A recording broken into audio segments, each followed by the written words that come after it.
Pemirsa, kita akan memasuki Habarang Panambayan. Gugatan Judicial Review Undang-Undang Nomor 8 Tahun 2022 tentang Provinsi Kalimantan Selatan secara mengejutkan dicabut Wali Kota Banjarmasin, Wan Ketua DPRD Banjarmasin. Bahkan dicabutnya gugatan tersebut menjelang keputusan Mahkamah Konstitusi RI yang dilakukan secara virtual Kamis 29 September 2022. Dikarenakan ada arahan dari Menteri Dalam Negeri agar jangan sampai ada gugatan untuk pemerintah.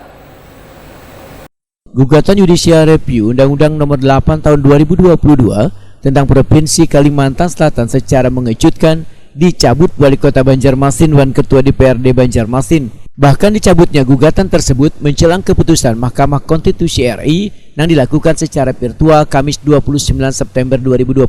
Wali Kota Banjarmasin Ibnu Sina Wahetakuni Prima TV usai membuka raker Apeksi Konwil 5 Regional Kalimantan di Ratan Inn Hotel Banjarmasin, Jalan Ayani Pa 5,5 Banjarmasin, tengah hari Kamis 29 September 2022 memadahkan pencabutan secara tiba-tiba gugatan terkait terbitnya Undang-Undang Nomor 8 Tahun 2022 tentang Provinsi Kalimantan Selatan sehari sebelum keputusan MK bukanlah tanpa alasan, dikarenakan ada arahan dari Menteri Dalam Negeri agar jangan sampai ada gugatan untuk pemerintah.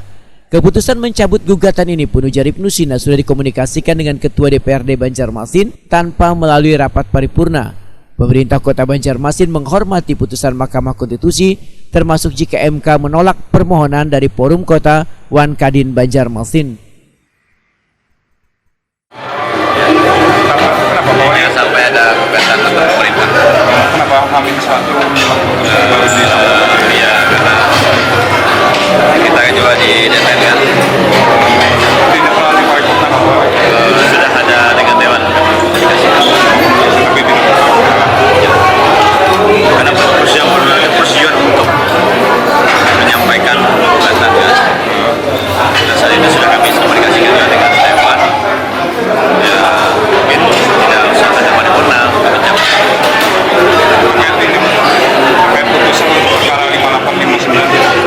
Insya Allah kita optimis ya, posisi kita juga bagus. Posisi kita juga semua fakta persidangan kan. Hanya ini soal yang menggugat saja.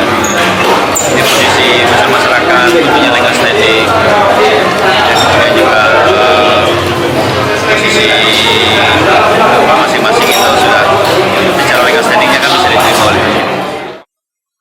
Perlu diketahui, sebelumnya Wali Kota Banjarmasin bersama DPRD Banjarmasin menggelar rapat paripurna terkait upaya mengajukan Judicial Review Nomor 8 Tahun 2022, khususnya terkait pasal 4 yang berisi tentang pemindahan ibu kota Kalimantan Selatan dari Banjarmasin ke Banjarbaru.